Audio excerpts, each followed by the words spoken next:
নমস্কার বন্ধুরা, আমি মোনালিসা। এখন রাত প্রায় 8:30 বাজে, আর এখন আমি যাব ডিনার বানাতে। ডিনার বানাতে বলতে আজকে শুধু রুটিটাই বানাবো। রোজই ডিনারে ভাতই খাওয়া হয়, কিন্তু আজকে রুটি খাবো, সেই কারণে একটু তাড়াতাড়ি যাচ্ছি আর কি।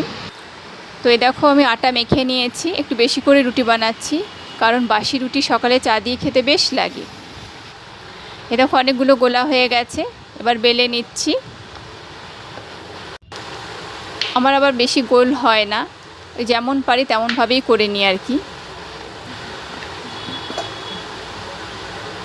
এ দেখো, রুটি ভাজা শুরু হয়ে গেছে।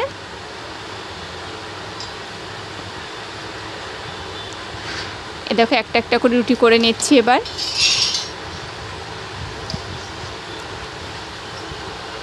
এ দেখো, রুটি করা কমপ্লিট হয়ে গেল। আর এই দেখো, দুপুরে লাঞ্চে আজকে আলু মটর পনির বানিয়েছিলাম, সেটা কিছুটা রেখে দিয়েছিলাম, রাতে রুটি দিয়ে খাবো বলে, ওটা গরম করে নিচ্ছি। তো আজকে ডিনার তৈরি, এবার খেতে বসবো। আজকের মতো টাটা, তোমরা ভালো থেকো।